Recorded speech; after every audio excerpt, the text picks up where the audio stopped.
दोस्तों, जितने भी एम्प्लॉयज होते हैं उनके लिए पूरे महीने में सबसे बेस्ट डे और सबसे मैजिकल मोमेंट क्या होता है? तो वो अक्सर महीने के एंड में होता है, जब उनको एसएमएस के जरिए ये 3 वर्ड्स देखने मिलते हैं, सैलरी इज क्रेडिटेड। क्योंकि वो फीलिंग अलग ही होती है जब आपको आपकी मेहनत की कमाई के पैसे मिलते हैं। लेकिन अगर मैं कहूँ कि आज मैं आपको इससे भी ज्यादा ब्यूटीफुल 3 वर्ड्स के बारे में बताने वाला हूँ जो अमीर लोगों का सीक्रेट होता है, वो है डिविडेंड इज क्रेडिटेड। क्योंकि आज से 150 साल पहले दुनिया के सबसे अमीर इंसान ने एक इंटरव्यू में एक लाइन कही थी कि I have found ways of making money that you know nothing about. और जब मैंने ये लाइन रीड की थी तब मुझे इसका एक्सप्लेनेशन पूरे इंटरनेट पे कहीं नहीं मिला था। फिर मैंने इसकी बायोग्राफी रीड की जहां उसने ये लाइन कही थी, do you know the only thing that gives me pleasure it is to see my dividends coming in. और फिर जब मैंने पावर ऑफ कंपाउंडिंग को सही तरीके से समझा तब मुझे ये लाइन समझ में आई। क्योंकि दुनिया में 2 टाइप के लोग होते हैं। एक वो होते हैं जिनकी इनकम सैलरी होती है और वो उनको तब तक मिलती है जब तक वो एक्टिवली काम कर रहे होते हैं, और जब वो अगले दिन सुबह काम करने आते तो उनको वापस जीरो से स्टार्ट करना पड़ता है। लेकिन दूसरे वो लोग होते जिनकी इनकम होती है डिविडेंड्स, जो कंपाउंडिंग के जरिए सैलरी के मुकाबले काफी ज्यादा तेजी से ग्रो होती है। जहाँ पे आप काम करना छोड़ भी दो तो भी वो ग्रो होती रहती है, जिससे अमीर लोग और अमीर होते रहते और गरीब लोग वहीं रह जाते। और यही सीक्रेट आज मैं आप लोगों को समझाने वाला हूँ। तो दोस्तों, आज की वीडियो में हम ये 4 चीजें डिस्कस करने वाले हैं। सबसे पहले कि ये डिविडेंड्स और डिविडेंड इन्वेस्टिंग स्ट्रेटेजी होती क्या है। फिर हम ये पता लगाएंगे कि आप डिविडेंड पेइंग स्टॉक्स कैसे ढूंढ सकते हो। फिर मैं आपको इसका एक रियल लाइफ एग्जांपल बताऊंगा कि कैसे आप इसके थ्रू जल्दी फाइनेंशियल फ्रीडम अचीव कर सकते हो। फिर हम इसके प्रोज और कॉन्स को डिस्कस करेंगे। तो सबसे पहले हम ये समझने की कोशिश करते कि ये डिविडेंड्स होते क्या है। तो दोस्तों, स्टॉक मार्केट में 2 टाइप के स्टॉक्स होते हैं। एक होते हैं ग्रोथ स्टॉक्स और दूसरे होते हैं डिविडेंड स्टॉक्स। तो जब भी कोई कंपनी प्रॉफिट अर्न करती है तो उस कंपनी के मैनेजमेंट के पास 2 ऑप्शंस होते हैं। या तो वो प्रॉफिट रिटेन कर ले और उस बिजनेस में री इन्वेस्ट कर दे फ्यूचर अपॉर्चुनिटीज के लिए, जिससे उस कंपनी के शेयर का प्राइस ऊपर जाता है। वरना अगर कंपनी को उस पैसों की जरूरत नहीं है, क्योंकि वो कंपनी के पास ऑलरेडी बहुत सारा कैश जमा हो सकता है और वो उसे कहीं अच्छी जगह ग्रोथ के लिए इन्वेस्ट नहीं कर पा रही, तो कंपनी ऐसे टाइम में डिविडेंड्स पे करती है। तो इससे हमें ये पता चलता है कि स्टॉक मार्केट से हम एक नहीं बल्कि 2 तरीके से पैसा कमा सकते हैं। एक तो जब आपके स्टॉक का प्राइस इंक्रीज होता है तब, और दूसरा जब आपको वो कंपनी डिविडेंड पे करती है जो डायरेक्टली आपके बैंक अकाउंट में आता है, जिस तरह आपकी सैलरी आपके बैंक अकाउंट में आती है। तो आपको स्टॉक मार्केट से प्रॉफिट कमाने के लिए और मंथली इनकम लेने के लिए बार बार किसी स्टॉक को बाय सेल करने की जरूरत नहीं है। अगर आप किसी अच्छे स्टॉक को एक बार खरीद के होल्ड कर दो तो बिना कुछ काम किए आप प्रॉफिट कमा सकते हो। तो अब हम ये जानते कि आप ऐसे डिविडेंड पेइंग स्टॉक्स ढूंढ कैसे सकते हो। तो दोस्तों, इसके लिए आप कोई भी स्टॉक स्क्रीनर पे जा सकते हो जहां से आपको कंपनी की इन्फॉर्मेशन मिलती है। तो यहाँ पे हम टिकर टेप यूज कर लेते हैं, जिसकी लिंक मैं नीचे डिस्क्रिप्शन में डाल देता हूँ। यहाँ से आप अच्छे स्टॉक्स को फिल्टर कर सकते हो और उसे एनालाइज भी कर सकते हो। और आप इनके प्रोविजन के लिए भी सब्सक्राइब कर सकते हो, जिससे आपको और ज़्यादा इन्फॉर्मेशन रेडीमेड मिल जाती है। तो अगर आपको ये ढूंढना है कि कौन सा स्टॉक ज़्यादा डिविडेंड पे करता है, तो उसके लिए हम यहाँ पे स्क्रीनर पे आएंगे। फिर हम यहाँ पे निफ्टी 100 सिलेक्ट करेंगे, क्योंकि हमें इंडिया की सिर्फ सबसे बड़ी 100 कंपनीज में से ही स्टॉक को पिक करना है। बहुत सारी छोटी मोटी कंपनीज भी होगी जो डिविडेंड पे कर सकती है, लेकिन छोटी कंपनीज में ग्रोथ अपॉर्चुनिटी ज़्यादा होती है। तो हम वहाँ से मल्टी बैगर स्टॉक्स ढूंढ सकते हैं, जिसको मैं किसी और दिन डिस्कस करूंगा। तो ये निफ्टी 100 सिलेक्ट करने के बाद हमें सिर्फ वही कंपनीज देखने को मिल रही है जो 30,000 करोड़ से महंगी हो, मतलब बहुत बड़ी कंपनीज। लेकिन इसके साथ में मैं आप लोगों को एक और चीज़ बता दूं कि बड़ी कंपनी होने का मतलब ये नहीं कि वो बहुत अच्छी और स्टेबल कंपनी होगी। स्टॉक मार्केट में आपको टेक्निकल नॉलेज के साथ कॉमन सेंस भी यूज करना पड़ता है। जैसे अगर हम फिल्टर में डिविडेंड यील्ड सिलेक्ट करेंगे और यहाँ क्लिक करेंगे तो जो कंपनी सबसे ज्यादा डिविडेंड पे कर रही है वो सबसे ऊपर आ गई है।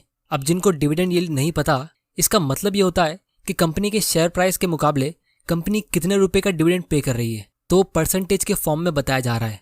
जैसे अगर कंपनी के शेयर का प्राइस 100 रुपया है और अगर कंपनी 3 रुपए का डिविडेंड पे करती है, तो इससे हमें ये पता चलता है कि इस कंपनी का 3% का डिविडेंड यील्ड है।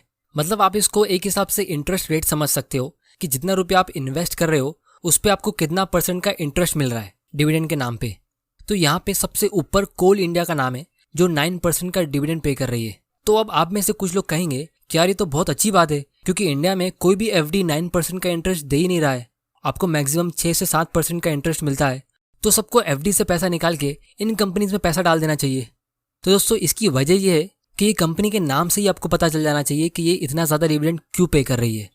क्योंकि ये कंपनी कोल माइन करती है और ये इंडस्ट्री एकदम डिक्लाइनिंग फेज पे है। इलेक्ट्रिसिटी के आने के बाद इनके प्रोडक्ट्स का डिमांड गिरता जा रहा है, ये चीज़ हम सबको पता है। तो इसीलिए आने वाले 10-15 साल में ये कंपनी कहाँ होगी हमें वो नहीं पता, और इसीलिए इनके शेयर्स को लोग खरीद नहीं रहे, जिसकी वजह से इसका शेयर प्राइस गिरता जा रहा है। तो अगर आपको डिविडेंड के लिए इन्वेस्ट करना ही है तो इसका मतलब ये नहीं कि आपको आंख बंद करके वो कंपनी चुनना चाहिए जिसका डिविडेंड सबसे ज़्यादा है, क्योंकि अगर आप कोई ऐसी कंपनी में भी इन्वेस्ट करते हो जिसका डिविडेंड सिर्फ 1.5% का है, और अगर वो कंपनी अच्छे रेट से ग्रो होती है तो भी आप लॉन्ग टर्म में बहुत अच्छा प्रॉफिट कमा सकते हो और आप डिविडेंड पे रिटायर हो सकते हो। इस चीज़ का मैं आप लोगों को एक रियल एग्जांपल दिखाना चाहता हूँ। तो दोस्तों, कुछ महीनों पहले एक आदमी ने ट्विटर पे ट्वीट किया था कि उसके किसी फ्रेंड ने ये इन्फॉर्मेशन शेयर की है कि एक इन्वेस्टर है जिसने 2004 में ITC के 1000 शेयर्स खरीदे थे। फिर उसके बाद उसने उसको सेल नहीं किया और कंपनी ने बहुत बार शेयर स्प्लिट किए, बोनस शेयर्स दिए वगैरह वगैरह, जिसकी वजह से अभी उसके पास 45,000 शेयर्स है। मतलब खरीदे थे सिर्फ 1000 शेयर्स, लेकिन अभी 45,000 शेयर्स है। और पिछले साल 2020 में ये इन्वेस्टर ने 4.5 लाख रुपए कमाया सिर्फ डिविडेंड इनकम पे। और फिर इस आदमी ने ये क्वेश्चन भी पूछा कि क्या कोई इसे कैलकुलेट करके बता सकता है कि 2004 में ITC का शेयर प्राइस कितना था, जिससे हमें पावर ऑफ डिविडेंड्स पता चल सके। तो आप लोगों को मैं इसका डिटेल समझाता हूँ। तो दोस्तों, 2004 में ITC का शेयर प्राइस ऑलमोस्ट 1000 रुपये का था। ये इन्फॉर्मेशन मैंने इस कंपनी की 2004 की एनुअल रिपोर्ट से निकाली, क्योंकि अभी इसका प्राइस बोनस शेयर्स और स्टॉक स्प्लिट की वजह से एडजस्ट कर दिया गया है। अब क्योंकि उस आदमी ने 1000 शेयर्स खरीदे थे, तो इसका मतलब ये है कि उसने ऑलमोस्ट 10 लाख रुपीस इन्वेस्ट किया होगा, और अभी उस इन्वेस्टर के पास 45,000 शेयर्स हो गए, क्योंकि ये कंपनी ने बहुत बार शेयर्स को स्प्लिट किया और बोनस शेयर्स गिफ्ट किए, जैसा कि आप इस चार्ट में देख सकते हो। और अगर आपको ये स्टॉक स्प्लिट और बोनस शेयर्स का कॉन्सेप्ट नहीं पता तो मैं इसे आने वाले वीडियोस में डिस्कस कर लूंगा। तो पिछले साल ये कंपनी ने 10 रुपया पर शेयर का डिविडेंड पे किया, जिसका मतलब ये है कि इस इन्वेस्टर को 4.5 लाख का डिविडेंड मिला, बिल्कुल जैसा उस आदमी ने ट्वीट किया था।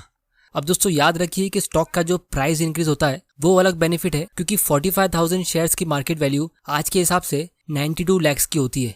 मतलब उस इन्वेस्टर को जो 10 लाख रुपए से 92 लाख का ग्रोथ मिला है वो 15% का रिटर्न होता है। जबकि ITC का शेयर प्राइस फिलहाल बहुत गिरा हुआ है, लेकिन फिर भी जितना उसने इन्वेस्ट किया था उसको उसका आधा अमाउंट एक ही साल में मिल रहा है, सिर्फ एज ए डिविडेंड इनकम। और ये इनकम उसका हर साल ग्रो होता रहेगा, क्योंकि अगर ये कंपनी इसी 15% के रेट से फ्यूचर में ग्रो होती है तो सिर्फ 5 साल बाद उसके पोर्टफोलियो की वैल्यू डबल हो जाएगी, क्योंकि 15% के रेट से हर 5 साल में आपका पैसा डबल होता है। तो उसके इन्वेस्टमेंट की वैल्यू होगी 1,85 लाख और 10 लाख रुपए का उसको सिर्फ डिविडेंड मिलेगा। मतलब जितना उसका ओरिजिनल इन्वेस्टमेंट था उतना इनकम ही उसे हर साल मिलता रहेगा। अब दोस्तों, ये तो सिर्फ एक वन टाइम इन्वेस्टमेंट था। इमेजिन करो कि इस इन्वेस्टर ने इन 16 साल में और ज़्यादा इन्वेस्ट किया होता या अपने डिविडेंड्स को री इन्वेस्ट किया होता तो उसका पोर्टफोलियो कितना बढ़ गया होता। तो दोस्तों, अब हम इस स्ट्रेटेजी के प्रोज एंड कॉन्स को डिस्कस कर लेते हैं। तो सबसे पहला और सबसे बड़ा एडवांटेज ये है कि स्टॉक मार्केट से आप अपनी वेल्थ को काफ़ी ज़्यादा स्पीड में ग्रो कर सकते हो। अगर आप अपनी 20s में कोई हाई ग्रोथ और यंग कंपनी में इन्वेस्ट कर लेते हो तो जब आप अपनी 30s या 40s में पहुंचोगे तो वो कंपनी भी मैच्योर हो जाएगी और एक डिविडेंड पेइंग स्टॉक बन जाएगी। और इंडिया में ऐसी बहुत सारी कंपनीज अभी भी है जो फिलहाल ग्रोथ स्टेज में है, और इसीलिए इसमें इन्वेस्ट करने वालों की इनकम भी बहुत ज़्यादा हाई रेट से ग्रो होती है। अब आप में से कुछ लोग मुझे कहेंगे कि ये बहुत रिस्की भी होता है क्योंकि इसमें पैसा डूबने का डर होता है, तो इसको भी हम डिस्कस करने वाले। फिर दूसरा बड़ा एडवांटेज ये है कि आप इसमें एक छोटे अमाउंट से भी इन्वेस्टमेंट शुरू कर सकते हो। एकदम कम एज में, जैसे 18 साल के होने पे ही आप स्टॉक्स खरीद सकते हो और स्टॉक इन्वेस्टिंग सीख सकते हो। सिर्फ 100 रुपया या 500 रुपये से भी आप इन्वेस्टिंग शुरू कर सकते हो। तो अगर आपको शेयर्स खरीदने के लिए एक इन्वेस्टिंग अकाउंट ओपन करना है तो नीचे डिस्क्रिप्शन की लिंक पे क्लिक करके आप फ्री में अकाउंट ओपन कर सकते हो। फिर तीसरा और सबसे बड़ा एडवांटेज इसमें यह है कि आपको इसमें डाइवर्सिफिकेशन करने मिलता है, क्योंकि रियल एस्टेट में अगर आप 50 लाख रुपए इन्वेस्ट करते हो तो आपको सिर्फ एक ही प्रॉपर्टी खरीदने मिलेगी, लेकिन यहाँ पे आप वही अमाउंट को 10-15 कंपनीज में डाइवर्सिफाई कर सकते हो। और दोस्तों, इसके अलावा डिविडेंड्स के और बहुत सारे बेनिफिट्स होते हैं जिसको हम डिटेल में आने वाले वीडियोस में डिस्कस कर लेंगे।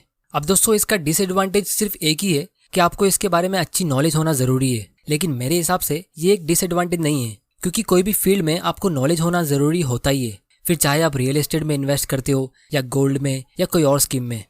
और जिसको भी नॉलेज नहीं होती है वो लोग सबसे बड़ा रिस्क लेते हैं, और जैसे जैसे आपकी नॉलेज इंक्रीज होती है तो आपका रिस्क अपने आप कम होता रहेगा। तो जिस तरह बहुत लोगों को पावर ऑफ कंपाउंडिंग ही सही तरीके से पता नहीं होता है, जिसकी वजह से लोग कभी इन्वेस्टिंग करते ही नहीं है, उसी तरह लोगों को ये डिविडेंड के बारे में भी नहीं पता होता है कि स्टॉक मार्केट से आप स्टेबल और एक रेगुलर इनकम भी अर्न कर सकते हो, जिसकी वजह से लोग इन्वेस्टिंग शुरू तो कर लेते हैं लेकिन सही तरीके से उसे कंप्लीट नहीं कर पाते। तो इसीलिए नॉलेज होना मेरे हिसाब से कंपलसरी है। फाइनेंशियल एजुकेशन नाम का कोई सब्जेक्ट हमारी स्कूल में होता नहीं है, इसीलिए मैंने यूट्यूब चैनल स्टार्ट किया है ताकि आपके साथ मैं ऐसे वैल्यूएबल लेसन शेयर करता रहूँ। तो अगर आप ऐसे वैल्यूबल वीडियोस देखना चाहते हो तो चैनल को सब्सक्राइब जरूर कर लेना और बेल आइकन प्रेस कर देना ताकि आप ऐसे इंपॉर्टेंट वीडियोस मिस ना